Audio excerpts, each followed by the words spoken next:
Here we are, third edition of our lecture series, Just Do It. Thank you for coming, everyone.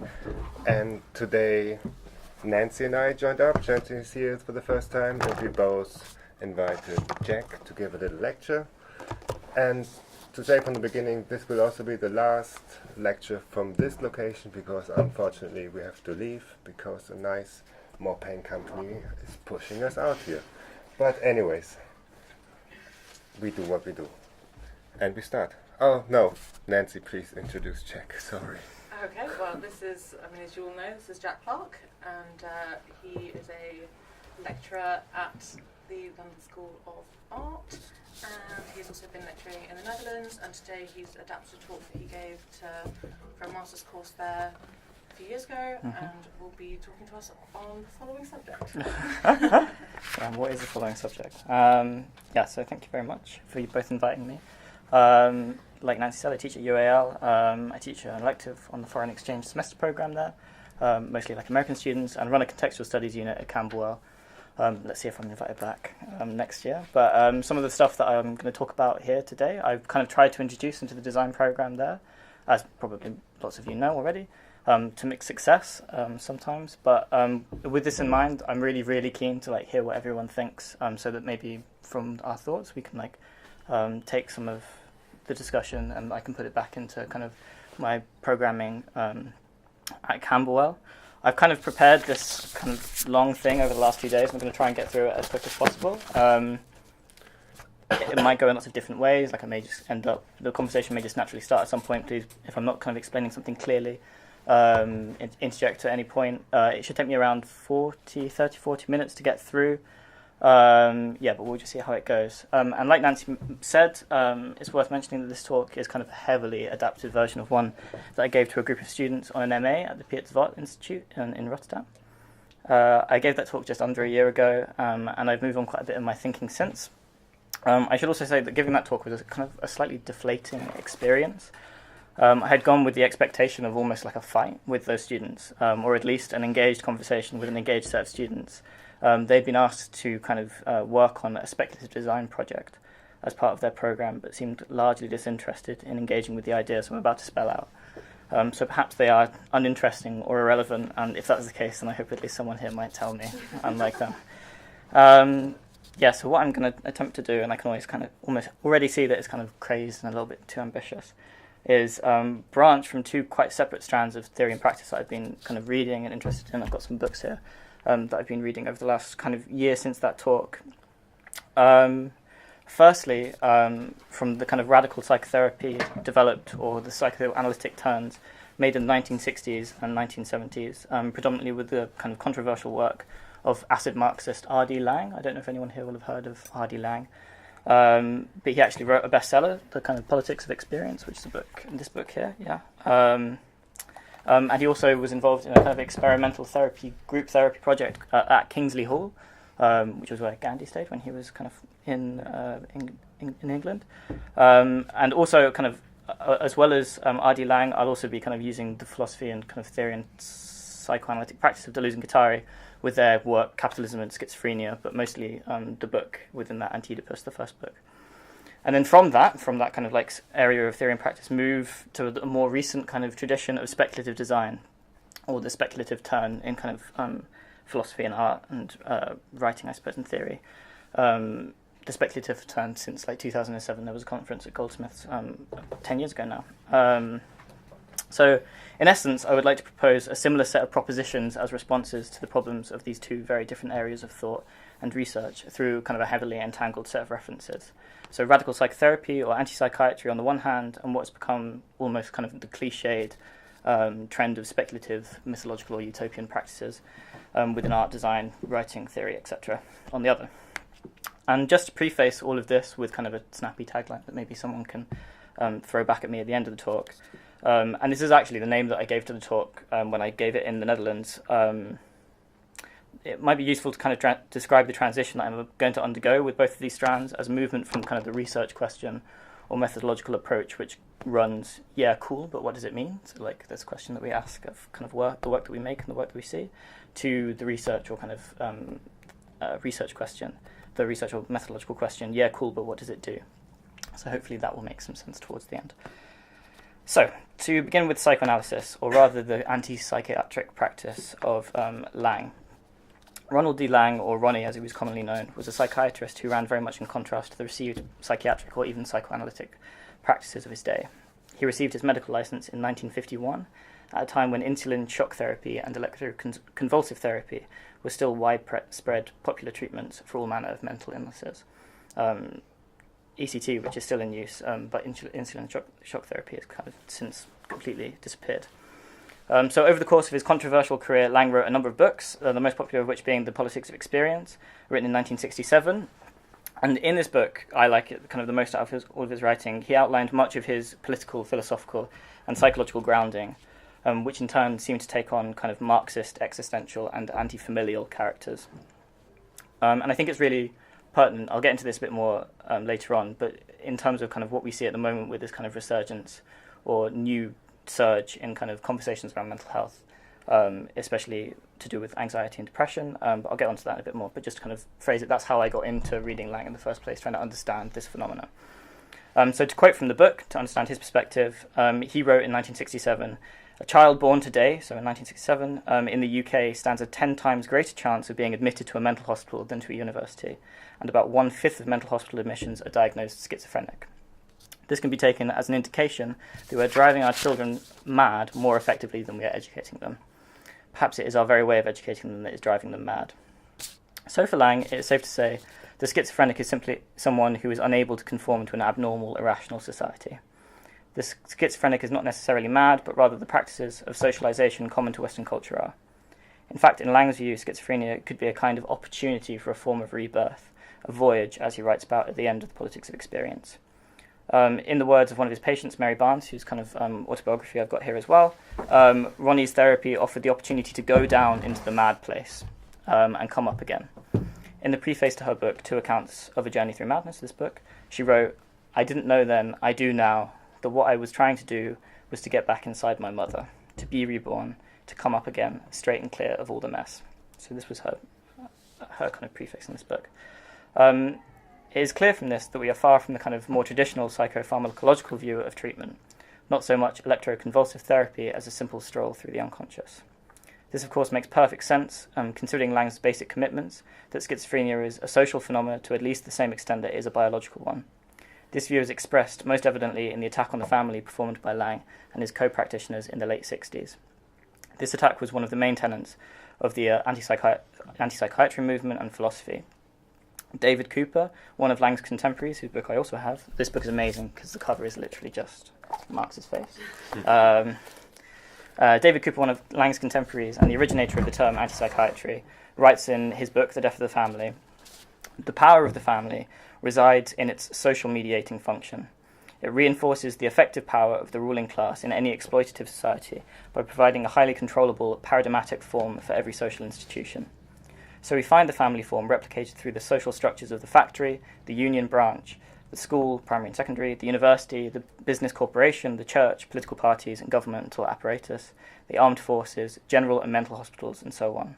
There are always good or bad, loved or hated, mothers, fathers, older and younger brothers and sisters, defunct or secretly controlling grandparents in these institutions." The chapter this quote is taken from ends dramatically. "Blood is thicker than water, only in the sense of being the vitalizing stream of a certain social stupidity." So it's safe to say they're not fans of the family, this social stupidity which it kind of constitutes and expropriates throughout all of the kind of institutions in society. So, and in much of their kind of radical therapy, from the extremities of Kingsley Hall and the experiments that went on there, to the subtle anarchic interventions at the anti-university, which some people may be aware of, the anti-kind of psychiatrists sought to create therapeutic spaces of socialization outside of the family unit, to flatten hierarchies between patient and doctor, student and teacher, parent and child, etc. However, this intense focus on the family has its negative side effects, and we can see that in the history of the kind of anti-psychiatry movement.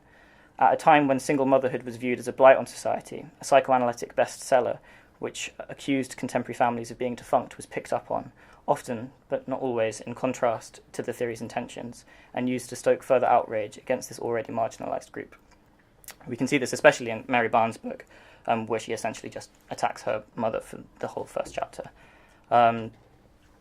But regardless of its shortcomings, we have in Lang an almost radically unthinkable moment in the 1960s, when experimental Marxist psychology entered a mainstream pop discussion around mental health. In Britain, who would have thought that there was kind of an appetite for this kind of discussion? However, in my opinion, and from my reading of them at least, in the opinions of the French duo Deleuze and Guattari, Lang does not go far enough, or kind of too far in the wrong directions in his analysis of kind of schizophrenia and mental health more broadly. So what Lang offers as a kind of psychotherapeutic cure, which is worth noting for Deleuze and Guattari, they don't necessarily think is possible at all. Lang's cure for schizophrenic patients takes some excellent steps in Deleuze and Guattari's reading of it. So there's group therapy, a rethinking of the hierarchy between patient and doctor, along with, most importantly, a dramatic politicization of mental health. In their kind of attack on the family, they did manage to go some way in making it a political issue. Yet all of this remains pretty well grounded in the family unit, as I kind of said a little bit earlier.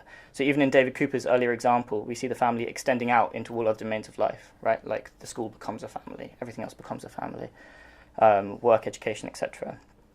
And that brings me to a quote from Anti-Oedipus, which kind of attacks this point of view a little bit obliquely. So Deleuze and Guattari write, "For what is the meaning of 'so that was what this meant'? The crushing of the so onto Oedipus. The sigh of relief. You see the colonel, the instructor, the teacher, the boss, the doctor. All this meant that." Later in the same section, they kind of write more generally. "In any case, the harm has been done. The treatment, psychoanalysis, has chosen the path of Oedipalization, all cluttered with refuse, instead of the schizophrenization that must cure us of the cure." So in my understanding of these kind of events and theories, it feels as though through their insistence on the anti-familial rather than the anti-capitalist, Lang remains caught in a wider net of what Deleuze and Guattari call Oedipalization. Deleuze and Guattari are, in my opinion, much more, at least theoretically, radical in their stance, largely disregarding or severely mutating the psychoanalytic terms they inherit. So with the family, what for Lang appears to be kind of like root cause of schizophrenia, kind of lots of different forms of mental health, for Deleuze and Guattari simply stands as a figure to make intelligible a wider process of Oedipalization. And Oedipalization is what we might call the privatization of desire at the hands of capital and the state. So for Lang and his comrades, we see the full force of this crushing onto the situation when Joseph Burke, who was Mary Barnes' analyst, writes, "Listening to the many interviews of parents, sibs, grandparents, uncles, aunts, cousins, etc., and in many different combinations, it made it clear to him that the one family member who happened to have been diagnosed as schizophrenic or neurotic, or whatever the kind of diagnosis was not necessarily the most disturbed person in the family. Often he or she was the least disturbed member of the group. So it's your mother, so it's your father, right? It's always the same kind of root cause." These figures, however, do not play such a central role in Deleuze and Guattari's philosophy or psychology. Instead, we find desire, kind of this malleable philosophical idea of desire, to be absolutely central to Deleuze and Guattari's extension of psychoanalysis into what they call schizoanalysis. So they make the schizophrenic process really central to their kind of form of therapy, I suppose. And this form of therapy is understood kind of loosely as a materialist psychoanalysis, rather than kind of the Oedipal idealist psychoanalysis that they're trying to critique. And in this kind of model of schizoanalysis, capital and labour figure kind of as the bogeyman or the much more kind of feasible public enemy rather than the family. So to clarify what this means, and just kind of like some of Deleuze and Guattari's understanding towards this a bit more kind of generally, throughout both volumes of Capitalism and Schizophrenia, so that's Anti-Oedipus and A Thousand Plateaus, Deleuze and Guattari make the case that alongside the development and delineation of the state, so kind of like the history of the state from like agriculture to feudalism to contemporary capitalism, follows the evolution of Oedipus, this kind of alternate, strange, internalized form. So this is the internal migration of the state. It's interiorization, privatization, and spiritualization, which kind of people act out themselves. And this constitutes the psychosomatic movement required for the representation of desire as both Oedipus in its private form and labour in its public form. So Oedipus and labour are kind of the repression of desire at both home and outside, I suppose.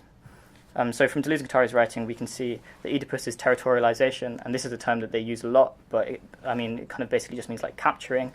So this capturing of desire in the private domain lies at the source, or makes intelligible, our acceptance of all other servitudes in all other domains. Servitudes not just to the state, its laws and police, but servitude above all else to Oedipus and capitalism's logic of exchange, to labour and the reduction of desire to reproduction. So the family's not at the centre here. While Oedipus might be kind of like a root cause in a way, or it makes intelligible in a way, this wider process of Oedipalization, it's really kind of capital, labour, the state, which is the root cause of a lot of these kind of struggles, I suppose.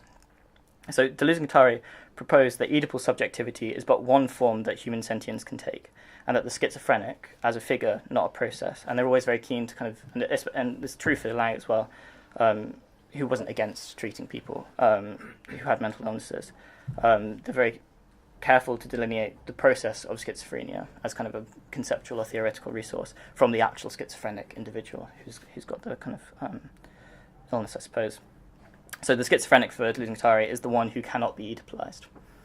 It's impossible to Oedipalize them. Anti-Oedipus concludes, in this vein, the neurotic is the one on whom the Oedipal imprints take, whereas the psychotic is the one incapable of being Oedipalized, even and especially by psychoanalysis.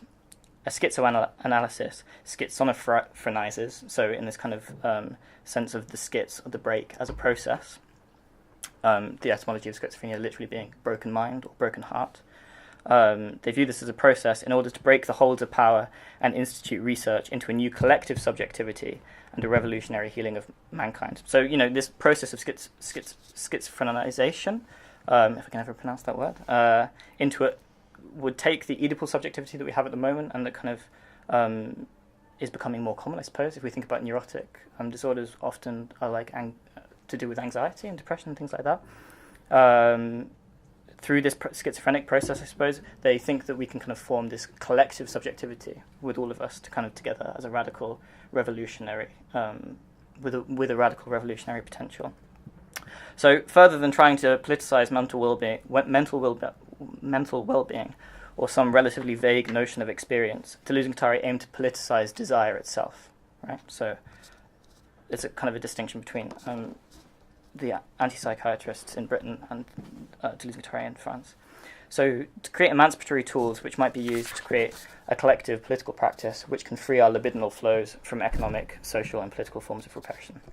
So, altogether we have an explosion of anti-psychiatric or psychoanalytic theory and practice in the 1960s and 70s.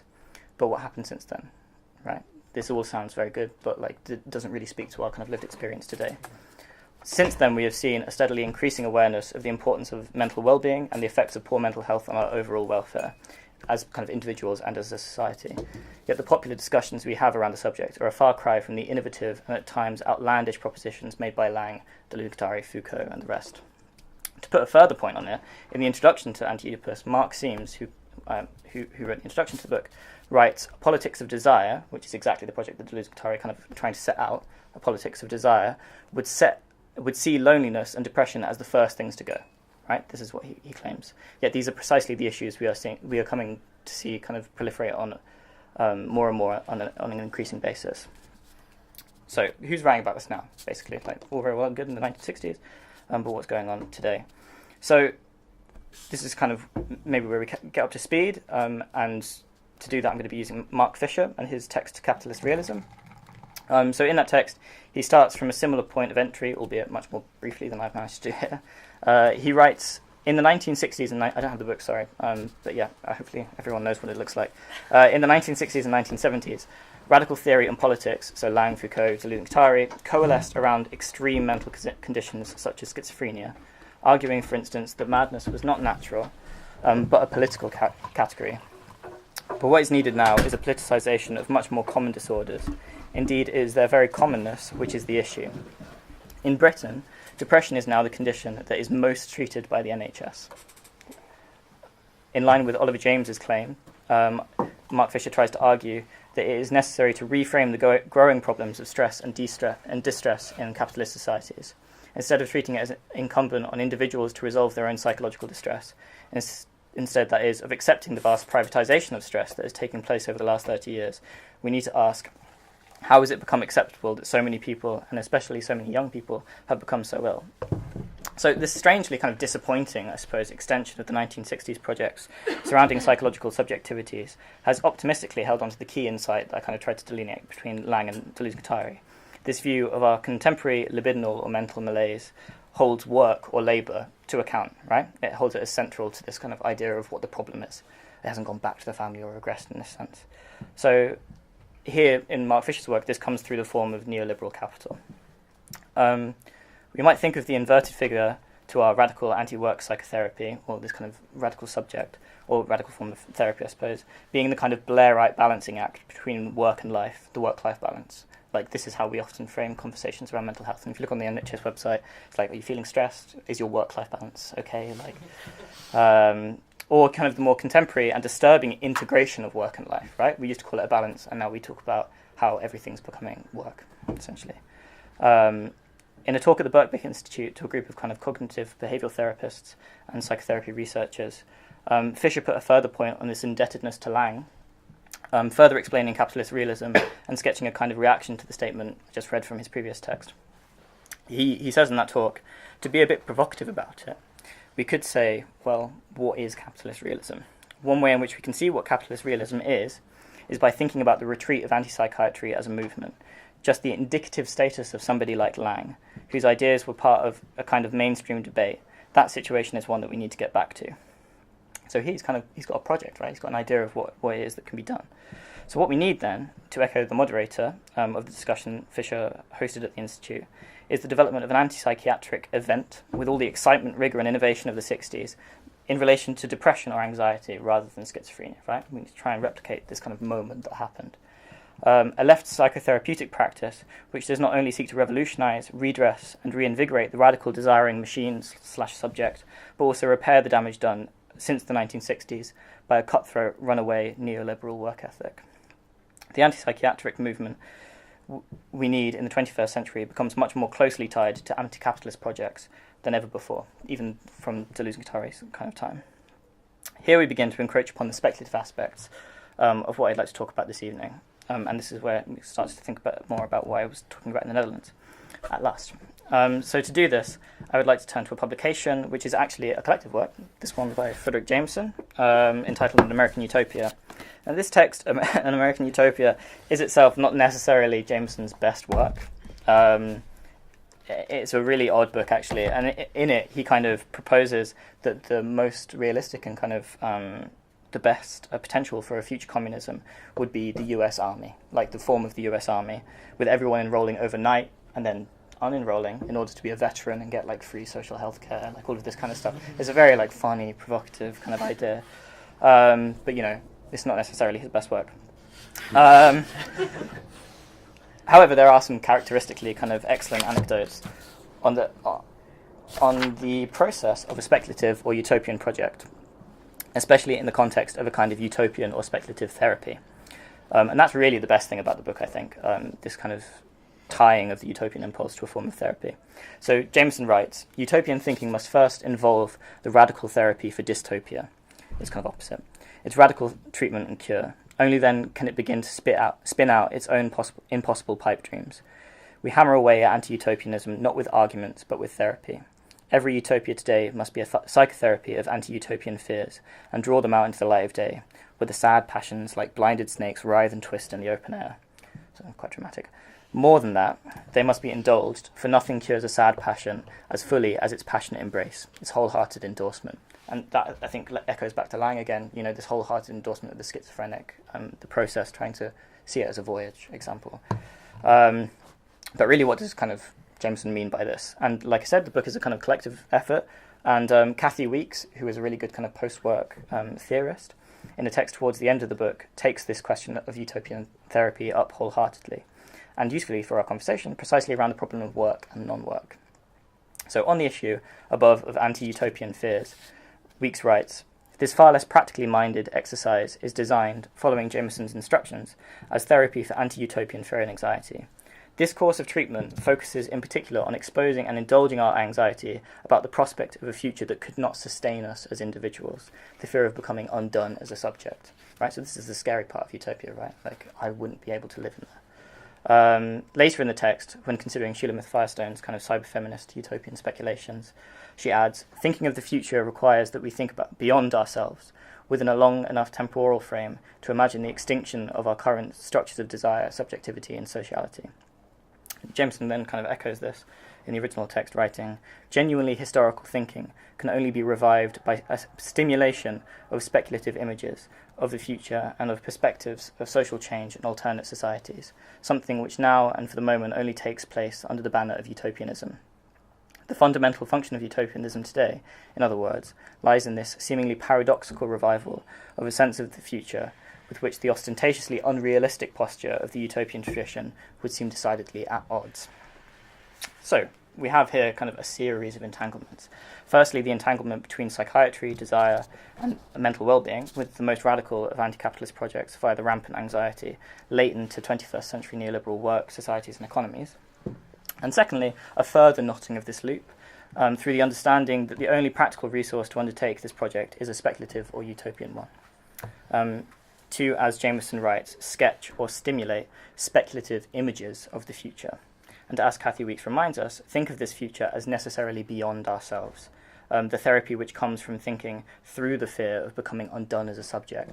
And I think this really kind of speaks to the schizophrenic process that Deleuze and Guattari tried to outline, and the schizoanalytic subject position and approach. It would make sense then to ask who was generating these speculative images today, because it's definitely happening, right? Like we can see in the arts, we can see in the design world for me personally, and in writing as well, this kind of resurgence in utopian ideas, speculative ideas of the future, what they look like, etc. So who makes these images, and to what ends and for what purposes is very rarely to do with anything that I've kind of outlined already. This is where I would kind of like to branch off or cut back down in order to climb back up again into the second aspect of this talk, which I kind of outlined at the start, the almost cliched trend of speculative, mythological or utopian practices, art, design, etc. So, where better to start than with a book titled Speculative Everything. This is a book which comes from the designer, kind of artist writing duo, Anthony Dunn and Fiona Raby. And maybe you want to pass it around because I'm going to talk about some of their work quite a lot. So they, until recently, ran a course at the RCA called Design Interactions, and have worked on multiple projects for the Design Museum, Philips, Sony, Panasonic, the Science Museum, etc. So they're really big players in this field. You know, they can draw a lot of money into their projects, and they have big clients. So for Dunn and Raby, what does it actually mean to make speculative work? Here I've got a quote from Anthony Dunn discussing his what-if approach, or what we might kind of say a methodology for producing speculative design. So in this kind of, it was part of a talk I think he gave at the Design Museum. He was trying to explain this methodology that he and Fiona Raby kind of outlined. He says, trying to use irony, humour, aesthetics to create what is, he hopes, an engaging language. One of the main goals of the work, or rather one of the beliefs behind them, is that by working with the values, the attitudes, the belief systems that we carry around in our minds, and by trying to force discussion around these, the physical, material, and technological world that flows from those values will eventually be different. Rather than aiming outside and trying to change the world as it is now, it's all about shifting our design practice from designing for how things are now and not trying to understand in a sophisticated way existing mechanisms and fit into them. It's about imagining how things could be. And I say could be, he says, could be rather than should be, because it's not a moralistic thing, he says, of saying the world ought to be like this or ought to be like that. It's just asking what if it was like this, and how about if we thought about things like that, and trying to get a discussion going. This is kind of what he outlines. It's a bit chopped up, but that's how he kind of outlines this what-if approach. So it might not be immediately apparent from that what the problem is, but what I find in this is kind of this cunning act of disavowal, constituting what is ultimately a complete failure to take a position, a political position, and an abdication from responsibility. So, I mean, looking through that book, maybe you can see this in their work. So before I get into what this means, I want to make clear, in my critique of Dunn and Raby, that their intent is almost always in concordance to the project we laid out above. That is to say, broadly anti-capitalist, concerned with systemic designs, and all the rest of it. For instance, their book, Speculative Everything, starts by quoting Frederick Jameson and saying, as Frederick Jameson famously remarked, it is now easier for us to imagine the end of the world than an alternative to capitalism. And then they add, alternatives are exactly what we need. That's in the introduction to that book. In a similar fashion, a little later on in the book, they cite Eric Olin Wright, the author of Envisioning Real Utopias, in saying the actual limits of what is achievable depend in part on the beliefs people hold about what sorts of alternatives are viable. So they really see like the psychoanalytic aspect of this as well, or the psychological aspect of it at least. And following that statement from Eric Olin Wright, Dunn and Raby add, for them, that is where speculative design steps in. Right? That is the point where the design project needs to kind of launch. So I think we're in agreement here, and it would be very kind of suspicious for anyone who is interested or sees the value in speculative processes to disagree with these statements of intent, right? However, the projects that Dunn and Raby deliver more often than not fall quite some way short of their lofty intentions, and that's kind of what I really want to talk about. So let's take the what-if method. The point of a what-if question is twofold. Firstly, it serves as kind of research methodology, a question one begins from in order to create this kind of provocative, speculative scenario. And secondly, it ostensibly acts in asking, on a more general level, a potential audience to question the structures of reality on a wider scale and ask how they could be different, in order to get this discussion going, as Anthony Dunn might say. So some examples from their wider kind of like what-if program. They ask, what if we could farm medical products on our bodies? What if clouds were modified to snow ice cream? What if we lived in a society where our every thought was public? These are kind of the questions they ask. It's funny because the what-if question is useful in a very real, very immediate sense. So much so that Mark Fisher used it to title the second chapter in Capitalist Realism. He writes, what if you held a protest and everyone came? So instead of asking ourselves about the sociological implications of skiing on ice cream, I'd like to argue that this is the kind of speculative research question we should be considering using, even if, or indeed because, it has a slightly more political tone. So, similar to kind of in 1971 when Buckminster Fuller predicted, another kind of famous designer in this tradition, predicted that by the year 2000 politics would simply fade away, Dunn and Raby, much like Fuller, come to dismiss the realm of the political as outdated, instead favouring a free market approach to emancipation. And this is where we really get into kind of the problems of their approach. In their book, they write, once workers could exert power by withholding their labour, but in today's economy, it's as consumers that we have power. And there's the women's strike tomorrow, obviously, this isn't true. In this, they reduce even their own projects to a kind of post-political window shopping. Their quirky futures aim to encourage people to question everydayness and how things could be different by their own admission, but at base they do not even do this themselves in any meaningful way. The rhetoric is there, but they simply do not deliver. So here they emerge as what Karl Marx and Friedrich Engels call critical utopian socialists, and they kind of write about this in the Communist Manifesto, which I also forgot to bring. Habitually appealing to society at large without distinction of class or even by preference of the ruling class. So that's kind of, I guess, using the language of Marx, what Dunn and Raby end up falling into. So by degrees, this is from the quoting from the Communist Manifesto directly, by degrees they sink into the category of reactionary conservative socialists, whose goal is the redressing of social grievances in order to secure the continued existence of bourgeois society. So Dunn and Raby ultimately fall prey to the full force of capitalist cultural appropriation. And this is an appropriation of the utopian form from a legitimate tool for emancipatory struggle into one that can be used for purely speculative debates on kind of future technologies and products. Their work is willfully self-contained in its constant desire to remain solely in the realm of abstraction, of the gallery of fables or tales, in their desire to embody a non-existent apoliticality. Consequently, Dunn and Raby deny the possibility of any genuinely sincere conversation or action. As Marx says, to realise all these castles in the air, they are compelled to appeal to the feelings and purses of the bourgeois. We can think about their work for Philips, Sony, etc. Perhaps this is why any debate concerning class division, gender struggle, racial diversity, or indeed mental health is noticeably absent from each of their speculative cosmoses. It literally doesn't come up in the book.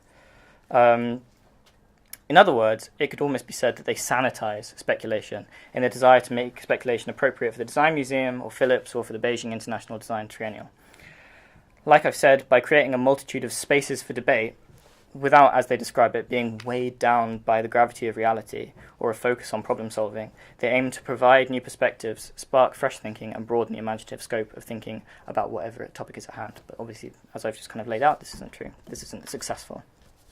And another reason why we can see this isn't successful is the fact that they have to do this again and again and again. Like, it's a wonder they have not got curious at simply the number of times or the number of spaces they must create. Are they not concerned with the effects or indeed the effectiveness of their work? Is anyone aware of Dun and Raby from beforehand? Just out of curiosity. Oh, maybe. But has anyone seen like similar projects, I suppose? We could think of also things like Black Mirror, perhaps, is a slightly more political bent.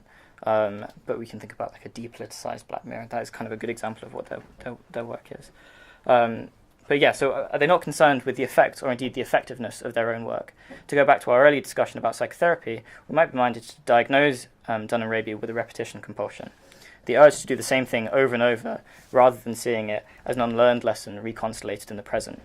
To put a further point on it, this could probably be linked to the death drive, which I'm actually not going to talk about, and push towards a conservative return to previous conditions. So this is essentially the point. Like, it is essentially conservative, their work, despite the fact that it has this kind of face of radicality. And we often see this work kind of dollied out in the Tate or whatever, with Hyundai kind of supporting it or whatever.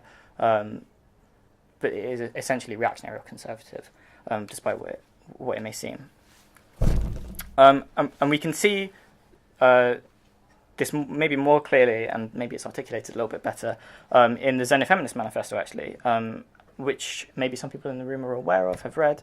And the Feminist Manifesto is part of Xenofeminism, which pegs itself as a politics for alienation, a kind of extension or reaction against 90s cyber-feminism, so it's like in that tradition, I suppose.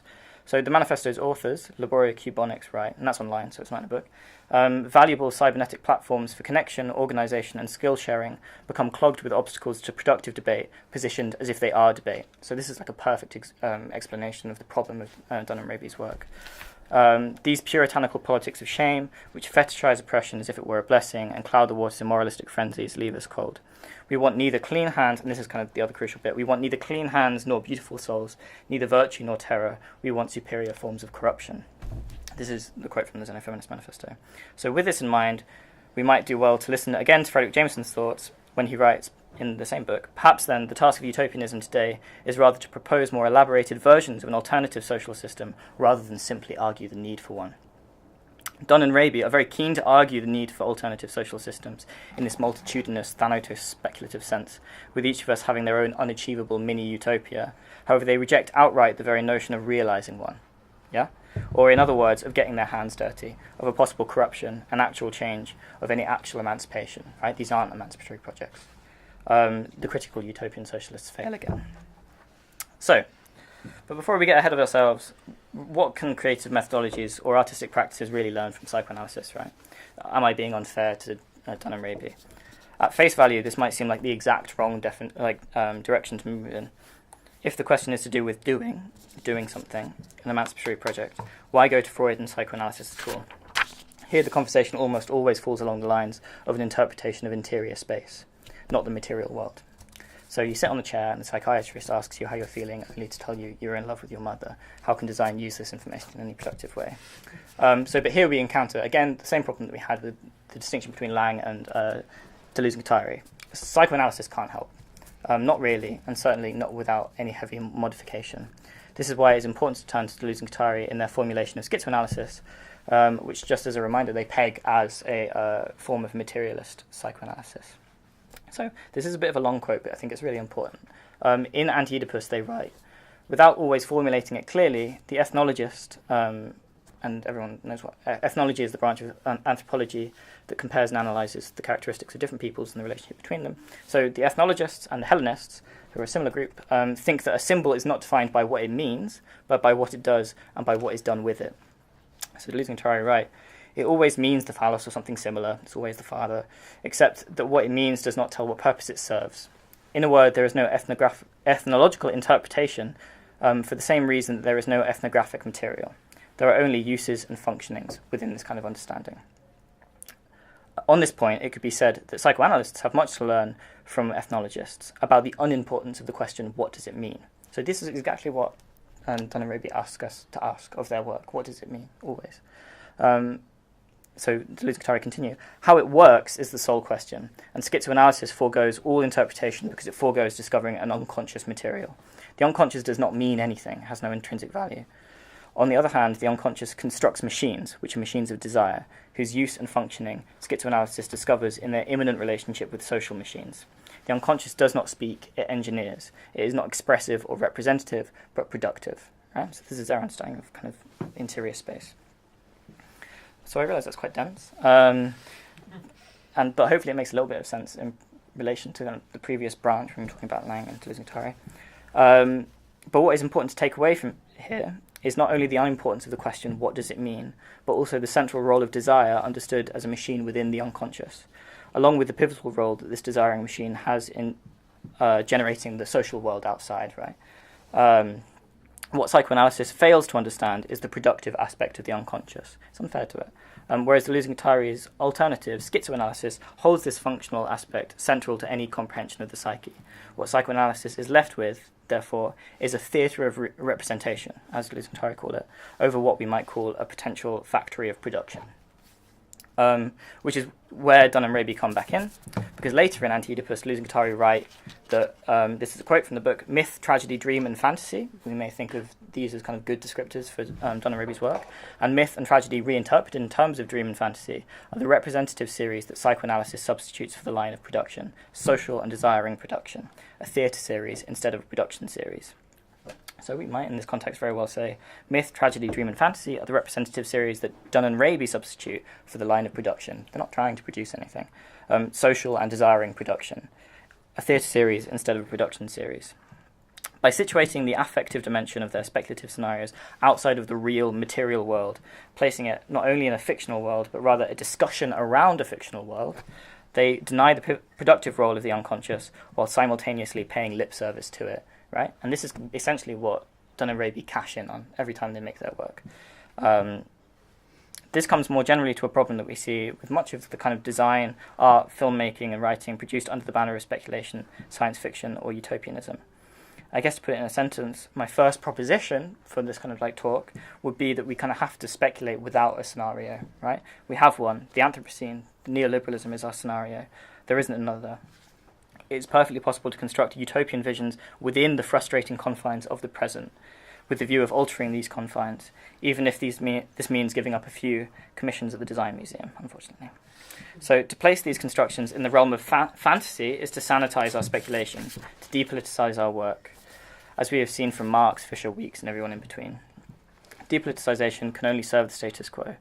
As it turns out, it's not very helpful if you're trying to do something, this depoliticization. So not so much Not Here, Not Now, which is actually the title of one of Dunn and Raby's works, not so much a practice of endless negation and denial, as Dunn and Raby might have it, but rather right here, right now, right? So this is the first proposition.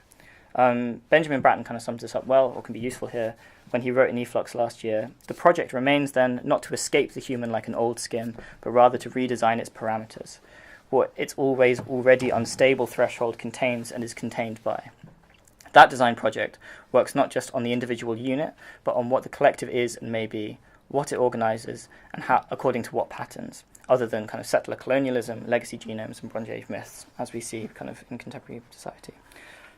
What free migrations and Galapagos effects, what charter polities, charter stacks, and charter geographies might we organise and organise according to? So this idea of speculative futures or speculative presence, simply as parameters for the human, I think is a kind of very useful way to approach these ideas. So right here, right now. However, it is true that this constant referral to both utopianism and mythology can be a bit confusing, especially now I'm kind of trying to dismiss it. It can give the impression that a defection to the past or the future is a vital aspect of any speculative work. And indeed, in Dunn and Raby's work, that's often the case. You know, they set their work in 2030, 2040, 2050. Which again serves to depoliticize it in some way, even if only partially. So with this in mind, perhaps we are in need of another term for our speculative design practice, one that can break with the previous forms of organisation, as Bratt might say, one that is a little dirtier, a superior form of corruption, as the xenofeminists said, with an emphasis on the corruption. So, in his recent text on speculative design, Benedict Singleton, who some people may know, probably not, might have an answer, or at least, a way of thinking about this. to quote from his text, which was kind of just a draft of a text called Towards a Speculative Design. He wrote, "The briefest rummage through the dictionary reveals that designers aren't to be trusted. They often speak about what they do in terms of its practical benefits and poetic potential, and has systematically evaded discussion of the odd fact that even in the most banal terms, their vocabulary implies something altogether dubious. The sense of design, the Czech philosopher Willem Flusser noted, as the activity of a cunning plotter laying his traps. Among other things, Flusser observed, a design is a scheme, a plot, a concoction, and a simulation. All these things and other meanings being connected with cunning and deception. Consider how terms linked to design have associations with conspiracy. Scheme and scheming, plot and plotting. We talk about how she or he has designs on him or her. In a case that seems to sum up the rest, and this is great, the link between craft and crafty. Right? A conspiratorial practice, not so much a flight to fiction as an entanglement of truth and myth, reality and unreality. This is maybe the direction that we need to move in. So maybe this is a useful way to speculate. With this in mind, it might be wise to turn to the work of H.P. Lovecraft, who is in part responsible for this whole kind of speculative craze in the first place. In another of his books, The Weird and the Eerie, which I again forgot to bring, Mark Fisher writes of Lovecraft. It might appear that the way that Lovecraft, and just to contextualize this, this is Mark Fisher talking about Lovecraft in comparison to Tolkien and Lord of the Rings. So Lovecraft's work, this weird fiction that he writes, in comparison to the way that Tolkien wrote in this country. So it might appear that the way that Lovecraft produces such consistency in his work is not very different to the way in which Tolkien achieved a similar effect. This is Mark Fisher. But once again, the relationship to this world is crucial, that's what he says. By setting his stories in New England, rather than in some inviolate far distant realm, Middle-earth, Lovecraft is able to tangle the hierarchical relationship between fiction and reality. Mark calls this the reality effect. By only ever showing us tiny fragments of the various supernatural or weird elements in his stories, in Lovecraft stories, we begin to believe in them.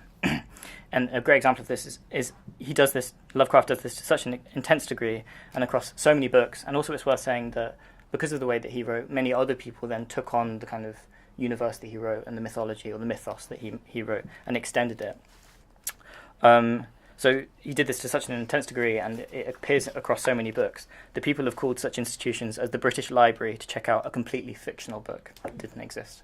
But they believed it because it was in Lovecraft cited it. So here we are, it's a trap. It's a perfect example of a trap, right? Set out by Lovecraft as conspiratorial designer, a weird conspiracy, a sophisticated, if somewhat overly literary sort of PR, public relations.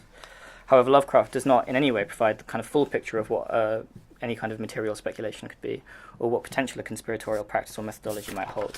So we need to go a little bit further, unfortunately. Sorry, guys. Let's turn to Mark Fisher once again. We can begin to see the potential of a conspiratorial practice, one that harnesses a certain utopian ambition, whilst deploying mythological methods. In an interview with Novara Media, who hopefully everyone's aware of, in 2011, Mark Fisher said, this is him speaking, I think we underestimate the power of ritual to our cost, really. The normalization of neoliberalism, so kind of back a little bit to our previous discussion, these ideas of social atomization, competition, these anxiety-inducing ideas, right?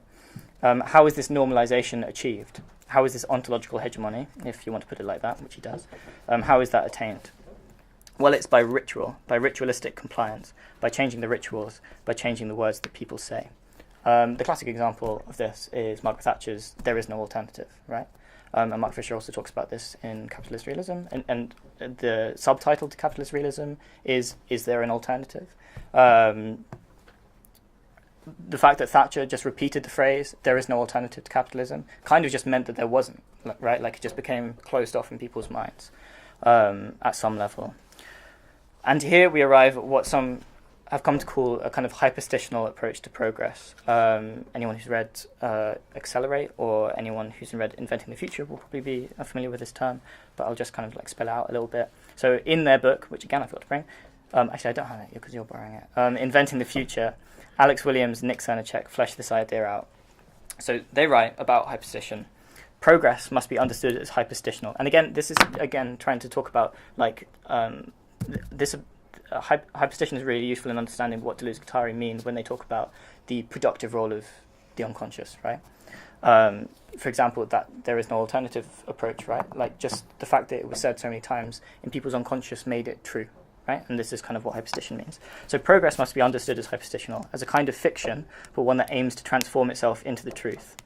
Hypostitions operate by catalyzing dispersed sentiment into a historical force that brings the future into existence. They have the temporal form of will have been, right? So if we're trying to think about feeling our way out of thinking about future and past speculations, this kind of temporal mode of will have been is a nice way to kind of frame our projects. So such hypostitions of progress form orienting narratives with which to navigate forward, rather than being an established or necessary property of the world.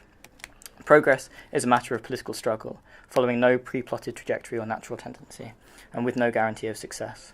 If the supplanting of capitalism is impossible from the standpoint of one or even many defensive stances, it is because any form of prospective politics must set out to construct the new. Right? So again, we can see the echo to Jameson's project, and we can really kind of begin to understand how it might be possible. To go back to Singleton, we can see a similar tendency in his text. Craft, in the sense of being crafty, is the art by which the lesser overcomes the greater. He talks about levers a lot in that text, the lesser overcoming the greater. The material world cunningly bent into new shapes, guided by a wily intelligence, hypostitional intelligence. Incredibly improbable phenomena, like the ability of a person to use a lever to lift a boulder, flow from an environment arranged just so and to the collaboration of all of its parts. And again, we can think about that echoing back to Benjamin Bratton and this talk about trying to manipulate parameters rather than kind of create technology in itself, I suppose, or consumer products. So what are the specific methodological approaches we should take with this in mind? Essentially, what is the question of what is to be done? What beyond the first proposition of no scenario should we develop? Secondly, we might like to consider not only our relationship to spatial scenarios, but also temporal ones, and a hypostational approach to time might serve as the most fruitful approach to take within this conspiratorial remit, deployed through ritualistic forms. What might the left alternative to Margaret Thatcher's Tina look like? It is here that I would like to introduce the concept of cognitive mapping, and I am promising going towards the end. As one example of a constructive navigational tool, and this is kind of how they pitch hypostition up the top, a constructive navigational tool which allows for the expansion and orientation of narratives and their subsequent material progression under a hypostitional understanding of progress. The cognitive map, a term coined by Edward Tolman, another psychiatrist, or rather a kind of behavioural psychologist working in the 1940s. He's actually really famous. I didn't really realise this until I was looking at his work of cognitive mapping. But his term, cognitive mapping, or the cognitive map, has since been taken up and manipulated by the likes of Jameson, and more recently the xenofeminists and Nick Cernacek, who also wrote Inventing the Future. So in Nick Cernacek's text, Navigating Neoliberalism, another text of his, Cernacek writes, it is through this cognitive mapping that leftists can begin to navigate the conceptual and practical world of neoliberalism. So again, going back to our previous discussion, this means more effective analysis of where leverage points are, for instance. Leverage points, again, talking about Benedict Singleton's text. In the original text, Nick Cernacek then talks about the work of Mark Lombardi. Does everyone know, or anyone know who Mark Lombardi is? And his so-called conspiracy art, saying that the work's attempt to envision the social networks among the power elite of the world can be in some way useful. I'm not sure about that exact example, but we might think of another example in this frame as the work of Adam Curtis, who most people are probably at least a little bit familiar with. And I think Adam Curtis's work really attempts to draw out a kind of cognitive map of the strange power dynamics hidden under the surface of a globalized social and political infrastructure. It is here that we can also see the real value of the cognitive map, utilized towards conspiratorial ends. What this method necessitates is a structural approach or understanding. Well, of this or that situation. So, is that true? No, it's not true. Oh, yeah, it is. A cognitive map is never localized, but always expanding outwards and connecting other events, people, etc. into its web. It's funny to think, and what always strikes me about Adam Curtis's work, especially his most recent film, Hypernormalization, is how close it comes to being quite simply a conspiracy YouTube video, right? There is very little, apart from the fact that his work is distributed by the BBC, that separates Adam Curtis's films from the more rigorous YouTube conspiracies, right? And it is really here that we can see the inner mechanics of the conspicuous couplings, or rather the general process of reduction that the borderline schizophrenic, tin-hatted conspiracy theorist goes through in their mysterious midnight operation. When it comes to understanding the enormity of the Anthropocene or the neoliberal market, how else is there to rationally respond? The task of the conspirator is to draw these cognitive maps, not only for their own sanity, but also potentially or provocatively as part of a practical project for tackling hegemonic forces, using all of the kind of tools that we've spoken about in the rest of the talk. So the other task of the conspirator falls under the banner of libidinal engineering. If, as we have come to understand from Deleuze and Guattari, the unconscious has no intrinsic material, but is simply a desiring machine, it falls to the conspirator, whether capitalist or anti-capitalist, and it really doesn't matter which side of the political spectrum it lies on, to design parameters, again thinking about Bratton, which manipulate this desire to have practical effects in the real. We might think of advertising or slogans for Greenpeace, the Situationists, or Toyota, it really doesn't matter who, as a very narrow but kind of pervasive example of this practice of libidinal engineering. We can also see how, in a sense, libidinal engineering requires a cognitive map. And it may well be the case that, at base, this is all a conspiracy theory really is, this kind of connection between practice of libidinal engineering and a cognitive map. Who better unites theory and practice than the co-conspirator, than Guy Fawkes and his comrades, or the conspiracy as a group? To be a bit provocative about it, I'm inclined to say that for me, the conspiracy is the ideal speculative methodology. It is an intrinsically political, anti-hegemonic, and necessarily collective project.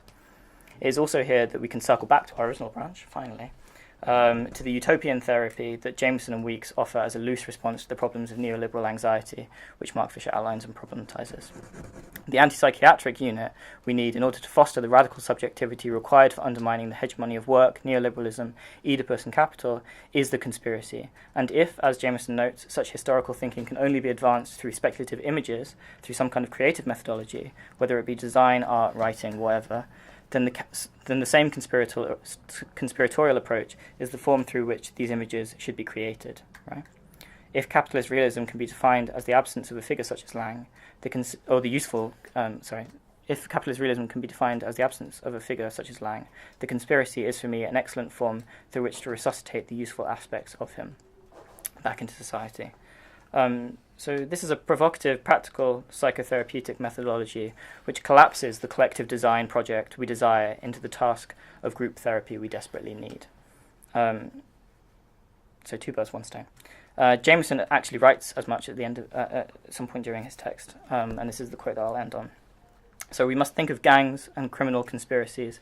We must think of illegal groups, of small-scale plots, large-scale robberies, raids, takeovers, sorties, elaborate schemes, and carefully designed executions, each one on task, everyone in the right place at the right time. This is the point at which the old adage that business, or the state itself, is a conspiracy against the public turns over into its positive form. Yes, the law should also be a conspiracy. All collective action, all collective projects should have the transgressive excitement of the conspiracy. It is the conspiracy which is the strong form of both the crime and of the collective. One, two, many conspiracies, such as the utopian social order, such as the new revolutionary state, or the revolutionary withering away of the state, if you prefer. There we go.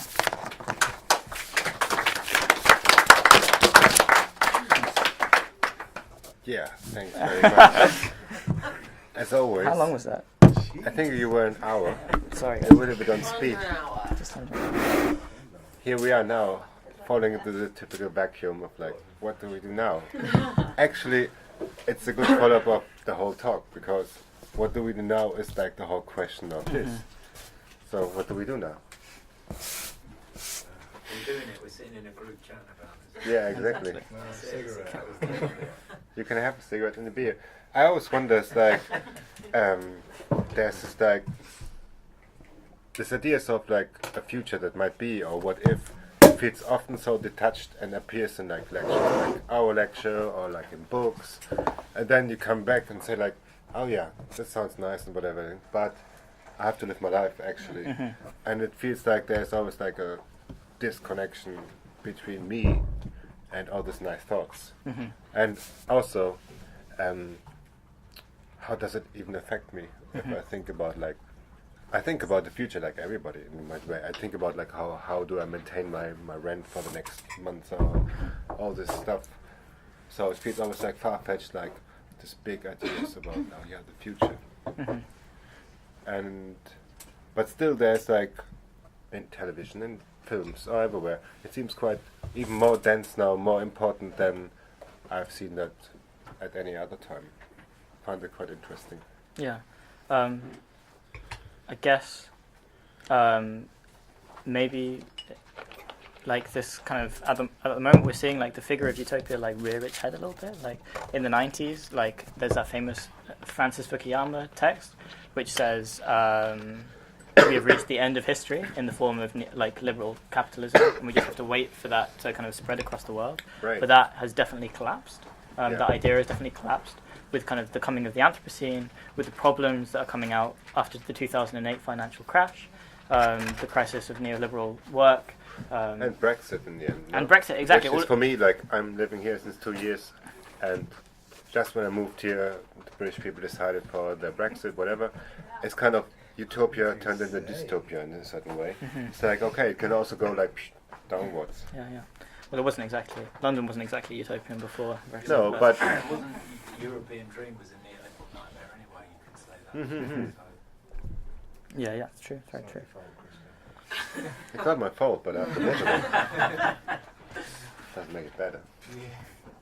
Yeah, but I guess maybe my question to you guys, because I realise that might actually have seemed perhaps a little bit scattered, but there's a lot of stuff that I've been kind of like trying to connect together into a kind of design practice, I suppose. Like this could be like a design practice, this conspiratorial approach, and also in terms of like the references, I was like, is conspiracy too much of like a bad word? Like, are there too many negative connotations of conspiracy? Lobster magazine called it Parapolitics. I haven't heard of this. It's a magazine written by two guys from the 80s, and they got together through JFK, a love of the JFK stuff, and they talked to academics and print a magazine quarterly. I can't remember, Stephen Dorrell's one of them, and now he writes books. They fell out, but they call it Parapolitics, which is a good term. Maybe that's a good approach, that even the names that are so established over time, since like years and years and years, maybe they should go, because they just produce the wrong images from the beginning, and it can only be negative. Well, I think the advent of because I've liked conspiracy stuff for a long time, but slowly, because of the internet and there's more and more information, it becomes more and more spurious. I guess for me, and like this comes out in the work of Adam Curtis as well, and the way that Adam Curtis' work has developed over the last kind of 2 decades. The natural form of the internet is the conspiracy or the conspiracy theory, Hence hypernormalization, right? I mean, yeah, it's exactly. a big departure from his previous filmmaking, and it's specifically for an internet release. Isn't it? Exactly. Yeah. And I think that is a real like indictment of like how, or like an indication of how the logic of the internet is one of conspiracy, like inherently. Hardy killed himself, I don't know.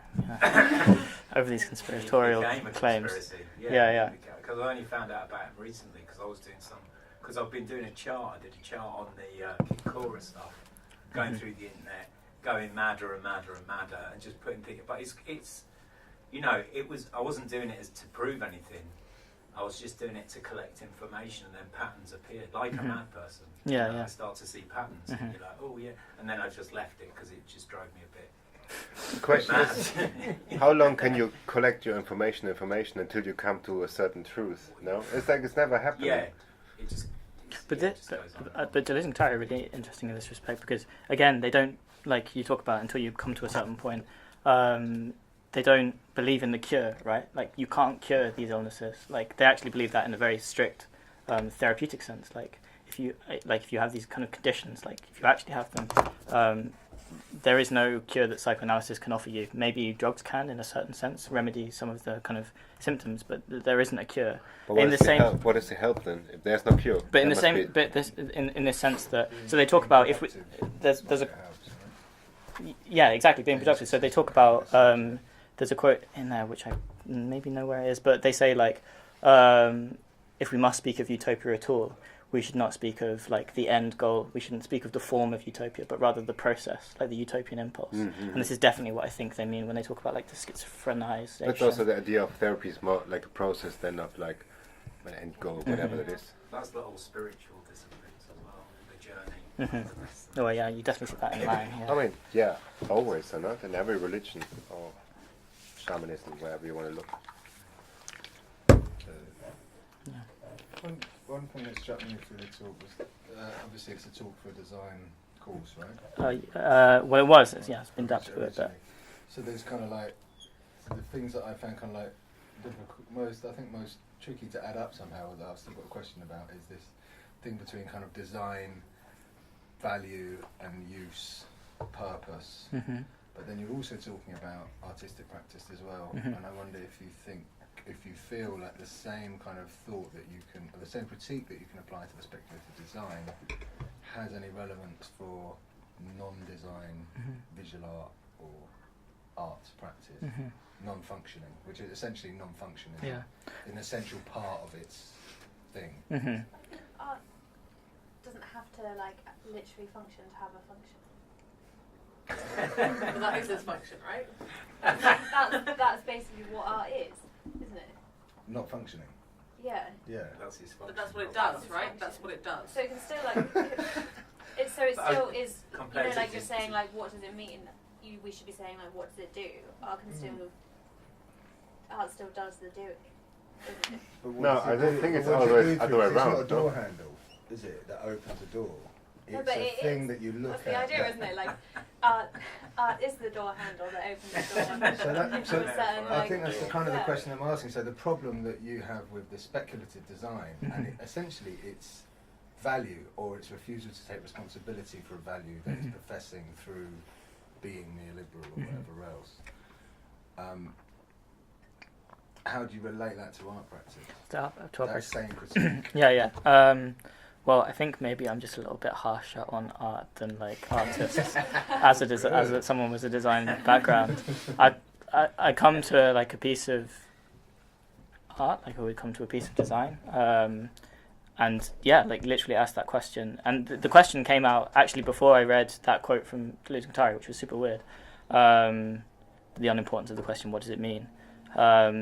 I was walking around like all of these shows and being like, this is all like super cool, like it's all really trendy, like it gets me going, like etc. But super dissatisfying, and that wasn't from the work itself, but it was from my question for the work, which was like asking myself, what does it mean? Like, what does it mean? What is this thing trying to tell me?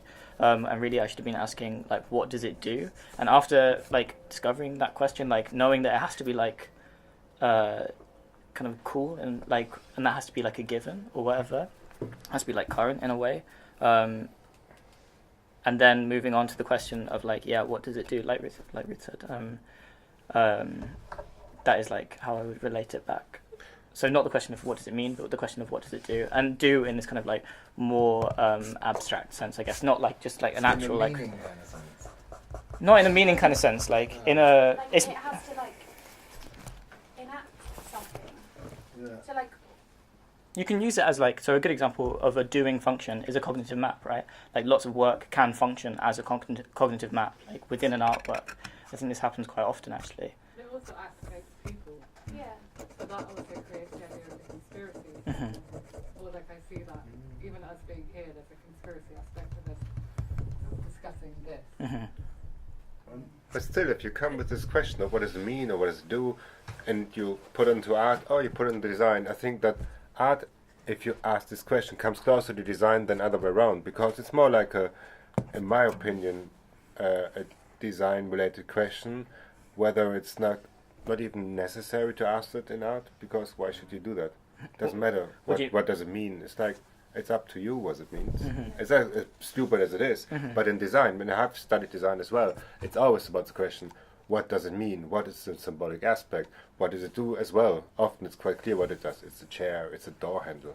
But it's like there's 1,000 door handles, 1,000 chairs, and they still have to justify each and every one of those. So there becomes the question of how do I fool everyone to say my chair is better than the other chair? Because in the end it's not, it's just a chair. You have In to art, view it's it not. as like a thing. It has to be something else.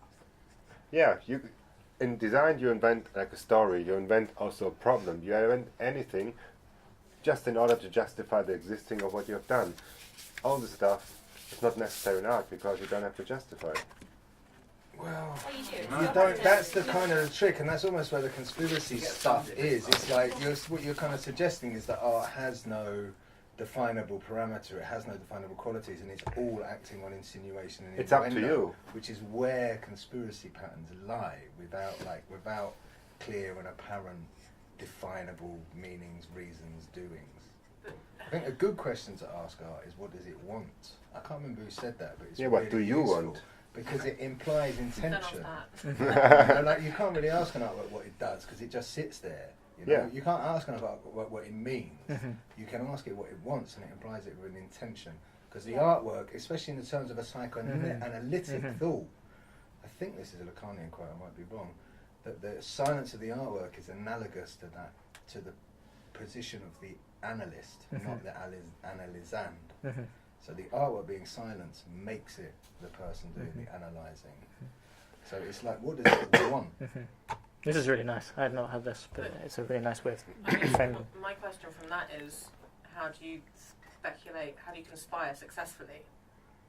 What? Ooh, depends what your values are, right? But if you're saying, so if Lang is successfully speculating by experimenting within our parameters, is he therefore speculating anymore because he's experimenting within it? So do you need to, if once you've done something from speculation, is it speculation anymore? If it does something, if you are doing, does it speculate? What it does is like a measure of like an achievement of it, like succeeding in what it's trying to do. So like what is it trying to do is a part of, it's like almost what you're saying, like what does it want is like the same as like what it's trying to do, whereas what does it do is a measure of like success. So not all art achieves what it's trying to do. Do you mean in terms of repurposing, like can I use this door handle to break into a bank, or can I use this door handle to? No, maybe one saying stupid. Yeah, so like you're saying, like question what does it do? Not all things necessarily actually manage to do what they're doing. Yeah, exactly. So Yeah. So like Yeah, I mean, you often come across like an artwork and you're like, this is overloaded. Like there's like, or like you might think like there's too much going on, or like it's not successful in a way that you can't quite describe. Like, and I think it's although doing you can nothing, see what it's trying to do, yeah, you can it's see doing that nothing. it's exactly, or yeah. or This is doing what people something say. else, like making you feel sorry for the artist. They're trying to. Yeah. Sorry. But if it does something, have you speculated as to its doing? Because it's doing something, you can't So, then speculate. but this is precisely the point where you need to move from speculation to conspiracy, right? So speculation suddenly becomes like incompatible, like it becomes impossible, and that's why you have to move out. That's why you have to take out of like a temporal zone, right? Because it's like once it's done something, once it's finished, the kind of time period in which it exists ends. But the conspiracy, then the conspiratorial approach is relatively atemporal because it's just a process, right? And it doesn't have like necessarily a kind of fixed goal or something. But aren't utopias exempt from that? Talking about like when we were talking about this in relation to literature. As a process as well. Yeah, as a so creating utopia is doing something. It serves a purpose. But if it exists outside your understanding of a temporal realm, where do you speculate and conspire to create utopia? And if you can create something within your realm, is it still speculation? I don't really understand the question. I mean, like, it's quite difficult. Like, yeah, maybe when talking about utopia, I'm never really talking about like the figure of utopia, like Thomas More's utopia or William Morris's utopia or any of these things. It's really always like the utopian impulse or like the utopian process, I suppose. It's never like, and I think this is where people get caught up, and that is really why I think that you need to make the shift over to a conspiratorial practice. Does that make sense? Because it does, it removes it from this kind of temporal field. Does utopia count if you do it just to yourself? Well, this is the thing, like, and we were actually having this, conversation before. What are you talking about, mate? We were having this conversation beforehand. So does a utopia count if you just do it for yourself? No, and this is exactly what Zon and Raby say. They say they want to inspire 1 million little utopias. That's exactly what they say in the introduction to their book. Like their aspiration is to embed this like utopian impulse into the neoliberal subject, which is inherently an individual subject, right? An individualistic subject, so that they can have their own personal, unachievable utopia and individualize these utopias to kind of prohibit collective action. But the good thing about conspiracy theory is that it has to inherently be collective. Like that's where the word co-conspirator. You have your conspirators, all of this kind of stuff. Does that make sense? So it can't. No, it doesn't work. Is a utopia if it actually exists? No, I mean utopia. The word utopia means no place. Yeah. So if I'm living my dream on my own, Mm-hmm. it's not utopia. You're probably a capitalist. It's funny because what's stimulating this questioning is knowing the people that I know that are happiest, the people that fucked us all off and got to make it happen, and they're not reading books. In fact, they're trying not to speak. You know, they're just fucking living very real, healthy, and happy lives. They're deeply. I meet them and I see how happy they are. I'm like, fuck, I wish I could be as happy as you are. Killing a pig occasionally, you know. It's like that kind of lifestyle. Yeah. You know, and there are successful micro communities and a network of communities of people that have completely given up the capitalist function and are living what could be kind of utopian lifestyles. But is it utopia if it's successful? And if it's is it utopia if it's kind of depoliticized because they're like fuck politics. Like, I mean, it's kind of political because they're demonstrating a successful alternative. But then it's kind of also. But they're not, because it's awful, the words. Again, it's not sustainable, right? Like that kind of not sustainable for other people and probably not sustainable for themselves. Well, they do very well. And actually, I mean, I guess they call it sustainable living. Funnily enough. But I have the feeling like where it comes the closest to like a collective idea of an utopia was when the Occupy movement started, in a way. Also, it comes to this quote that you had to Mark Fisher, where he said that what if there's a revolution, everybody comes. All of a sudden, everybody comes because they have like, oh yeah, that seems like a good idea, and all of a sudden, it's also nobody knows what do we do with them then. So you can talk a lot about utopias. I wish that this would be like this, or what if it would be like this, and then it comes to the point, yeah, if it would be like that, if you would be, some people want to be a millionaire, what would you do then? There's also no solution for like then the afterlife of an utopian idea, which is like often frustrating because you can talk about a lot of stuff. You can watch science fiction movies or whatever, but in the end it's just like you dream away for a little bit, you stay back in your reality, which you think you can't stay, change. But the reality of like, what if change happens, and are you prepared for that, and what could it mean for you? Nobody talks about that. So I think it's just occurred to me that maybe utopia is just totally unhelpful and we should abandon the concept entirely, because Conspiracies, brother. like exactly, like realistically, the Occupy movement had this utopian impulse in itself, right? Like they met and it was amazing. It was this collective, joyful experience, like meeting on the streets after 2008, being like, we're going to do something. It's going to be amazing. But they didn't have like. That was like a utopian impulse, right? Like something will happen, it will be incredible, there will be this like end point and it will be fabulous and all this kind of stuff. And they weren't doing the groundwork. There wasn't like any sense of a possible corruption. Like people, I don't know, like there wasn't any like real desire to like actually make things change in a way. Like there was this like utopian impulse to like have this I guess like aesthetic of change or something like that, you know, like this kind of like this seeming change. But again, I would say that this comes back slightly to like old forms of like purist, like leftist. Solidarity. Exactly, solidarity. This is exactly what I was going to say. But what I like about a conspiratorial approach is that it shuns solidarity. It's like, no, maybe you have solidarity with your co-conspirators, like some really close-knit bunch. But within the wider conspiracy, you form alliances with other groups, and they might not share your interests, but you can use them in kind of productive ways towards an end. An anarchist idea of infinity. But it's also how like the whole Eastern Bloc was overthrown in the end, no? By like common sense of like we don't want communism anymore. We don't want I don't know, the Ceausescu regime anymore, and then the GDR, whatever. And maybe out of different interests, but with the same impact, and all of a sudden they merge like soap bubbles that like become bigger and bigger, and then they pop. Yeah.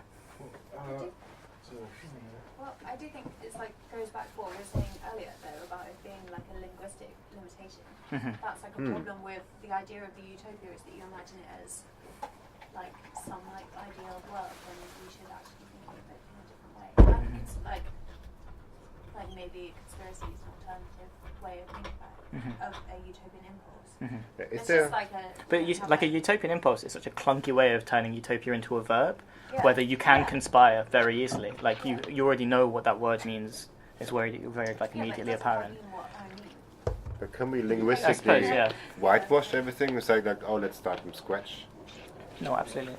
One of the most interesting things I've heard in this kind of context was John Zerzan. Do you know Zerzan? He's like an anarcho-futurist. Cool. He delivered an amazing speech. It's funny enough, it was at an art gallery. And he was kind of professing the idea of kind of green anarcho-futurism. Yeah. And like the kind of end game of anarcho-futurism is for humanity to go back to a pre-lingual state. So, you know, there he is, writing on the internet, taking a flight to the art gallery, and whatnot else, and like professing this way of thinking, which is that humanity needs to go back to a pre-domesticated state. So he talks about domesticated humanity. So when we began to domesticate animals, we domesticated ourselves. And since the point where we humanity kind of gave up hunter-gathering for agriculture, so at the point of the birth of agriculture, basically we sacrificed freedom for security. And with that comes all the evils like art and language. And his kind of end game is that we should go back to being animal, and we should get rid of language. And one of his hypotheses, which apparently comes from Freud, was that before language, humans were psychic, like we knew everything we needed to know. And then of course in the conversation part, people are like, "Hi John, I've just cycled here from Wales to hear you speak. I live in a bush. I don't use fire. I warm myself by my own vegan farts. What do you suggest that I do to enact this lifestyle?" And all he can say is, "I don't know. I've got no answers for you. I use a mobile phone. I have a laptop." I was posing questions, and It's thinking, isn't it? Yeah. you don't always have to have answers. That's like the conspiracy thing, is posing questions rather than having answers. I mean, you stumble into the question almost, no? Like you don't even have to create it; you just see it everywhere if you want to. But I think also what characterizes this kind of conspiracy, the action of conspiring, is like this relentless search for answers. You know, like even if you're completely dissatisfied with them at each step, like you're always searching for an answer, and eventually that can get into a really unhealthy place, right? Like you can start thinking about like lizards like running the world, or like UFOs, etc., etc. But beneath that, there is like that useful aspect of it, of always searching for answers, and that being like what a truly conspiratorial practice is. Because I don't really like this kind of whole thing of like asking questions, and you know, you should just ask questions and you shouldn't really worry about like the answers, and all we need to do is kind of have these like discursive spaces, like and from those discursive spaces like action will like I said, action will kind of like form. And that's really my main critique of John and Ruby's work, is like they create these spaces of debate around these fictional worlds, but they prohibit any kind of like real action or any real debate by just being like, what if this, what if that. They're in a particular system, aren't they? That's the thing. But I think they represent, or kind of are a good analogous of like a wider system in the way that people think about, even people who are like well-intentioned, like I kind of think that John and Ruby are as well, the way that they think as well, if that makes sense. Like I do think the answer is important. But what if, another what if question is, what if anybody stops caring about the future, even stops thinking about it in this matter of like how it could be in Utopia? Because in the end, like maybe it's not necessary. Maybe things find their own solution. It's also a way of living. Not you can just like, oh yeah, I don't only care the next 5 minutes because that's how I live. But what then? I guess I don't really know. I mean, I also think it is worth stressing like the collective aspect of this. I think is like almost the most important part of it, and I don't really think there's much of a purview within that for like collective action or collective thinking in a way. Does that make sense? Like if you're only thinking about the next 5 minutes, you're probably thinking about like your next 5 minutes. Yeah. And not really about like the people around you or any of this other kind of stuff. But I mean, that's what you point out, is like that you could think personally about the future for everyone, or you can think about, for me, beyond my 5 minutes, maybe my next 5 days, I need you, and you to achieve certain things. So the collective becomes almost necessary for your personal desires and needs. So, like this idea of like utopia for everyone is probably always based on like selfish needs, anyways. I think the biggest thing that the thing that I struggle the most with conspiracy, although I love a good conspiracy theory, I love to see someone tie together information into such a kind of cohesive set of meaning. And I've watched a few kind of really great films online, but they're just so beautifully put together. Like even the bits when it's kind of like very vague about how they've kind of tied that bit of information in. Like I really appreciate the effort. But the thing that worries me the most about it all is how kind of exclusive it is and how radically othering it is. So with every kind of conspiracy, it's always kind of an underdog against an elite, or it's a very alternative way of seeing something against how the way you're seeing is structured by an oppressive force. And I don't think conspiracy theory has the potential or the possibility of producing a kind of unified field of accepting all kinds of difference. And I think that's the problem of every kind of political situation and system that we have, is that there's no genuine politic that can take everybody's opinion and values on board and try and produce an actual community. When we talk about community, we're talking about a separation from another community. You know, we're talking about a safe space within which we're allowed to have our values and agree with each other. And I think that's the failure of all like utopian thought, is to not face up to the harsh realities of people being different from yourself. I don't know if they managed to get anything near that in that design book, but that's what I'd be interested in. Like the necessarily like exclusionary nature of like conspiracy theory. Like I'm in the theory, like I'm in the group and you're not. Yeah, that's what you absolutely. Mean. And it's, you know, like I don't think I've heard of a conspiracy theory that says we're all in the same universe and we're all in love with each other. Well, it's people who think they know more truth than other people as well. Yeah. They've cracked it, we know that. You know, sometimes with conspiracy theories you get people saying, I know the truth, it's me. And it's a kind of an ego-driven, you know, a lot of YouTube stuff, for example, you know, which excludes a lot of people. But by and they are the bad guys. Whoever they are, they're the bad That's guys. never within the realms of possibility and understanding, is it? Because it's in othering your thought, you're not then making it what could be utopian or what could be. I mean, you're speculating outside of the reality. And what your point when the question you ask about speculating within our reality to create something alternative, that's outside of that, surely. Yeah, well, yeah. So like the idea of utopia contrasted with like the idea of the kind of anti-Oedipal psycho, what's not madness, right? Okay, forgive me, I'm not an academic. How can a utopian ideal of society encompass the fact that somebody wants to rape and kill people? Oh. You know? But it's like that's different and that's the other. But wouldn't they be considered, they'd have a behavioural problem because they're hurting other people? You know, if you presume... But it's hurting them to try and stop it. Well, But this delves like completely into like that's a psychological thing, you know, it's like, are they mad? But if we're to believe what all learning says, it's because of their parents, and if their parents were being... if they'd had this utopian upbringing, surely they wouldn't be mad. But going back to conspiracy, these are all sort of stories. What I can hear is these stories that we're told, and stories that we tell ourselves, and stories that are forced on us. And that's the sort of the conspiracy idea, is kind of retelling stories. That's what I think. You know, that's what I personally believe. I try and, you know, I'm within the story in my head all the time, and I'm trying to get out of it, and I tell myself different stories, and I get distracted. And the idea that that's interesting, conspiracy as story, You know, it's creating a new story to latch onto, collectively or not. Like the ritualistic aspect of Yeah. a conspiracy.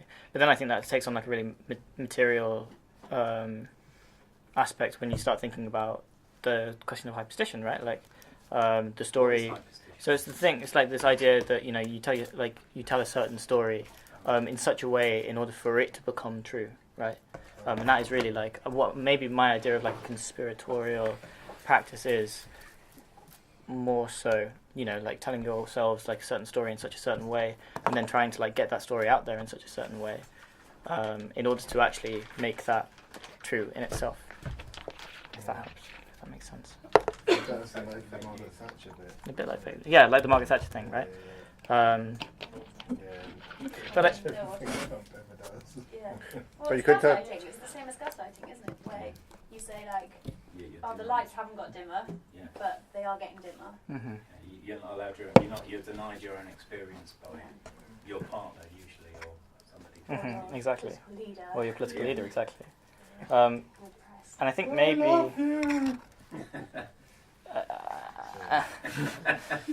And I think maybe we're drifting away slightly from. Yeah, cool, what does it do? Yeah, what to do? Like maybe the therapeutic aspects.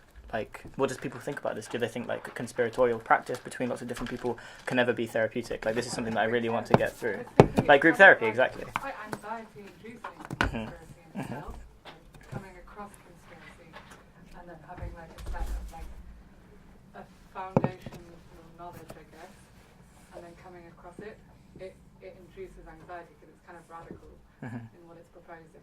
But if you then have somebody like Margaret Thatcher saying there's no alternative, that's perfect. Yeah. No, it's easy. But in Germany, they have like a new bestseller, and they're really concerned about it because it's like, or it's about the fact that people are shifting towards conspiracy now because of the idea of like fake news and like a distrust in politics.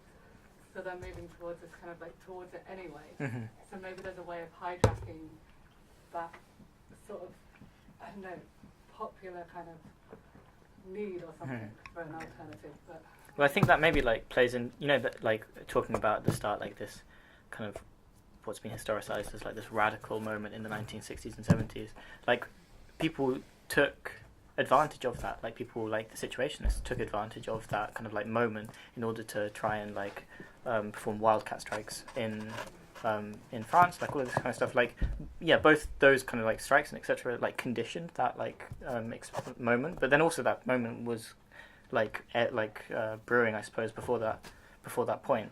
And maybe what we're seeing now, what you're talking about, is like this move. I don't know what the book is actually. It would be interesting to In German, so see if there's a translation. But maybe there is, like you say, like this thing, potential for like hijacking, and for people maybe just to like actually step back a little bit and like maybe this is what I'm trying to do a bit as well, like step back and think about those processes more generally, not like in the kind of specifics of like this fake news story, how damaging each of those are, but just more generally like the process of people moving towards these things and what that means. Because for me it means that there is some kind of potential for a radical group project, or lots of small radical group projects like Frederick Jameson talks about at the end of the talk, which would be amazing, right? Like, because that's the main problem with neoliberalism, and one of the main causes that lots of people say we have this like anxiety-inducing condition within contemporary capitalism is because we're so atomized and isolated from one another, and to have these like group projects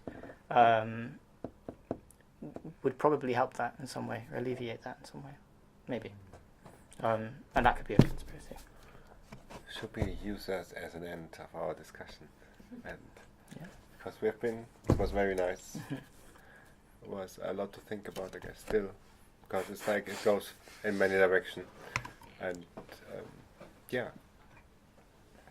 what can I say? That's right. Well, thank you, Jack. Thank you, Christian. And I think we're all done. Thank you guys. Thank you very much. Cheers.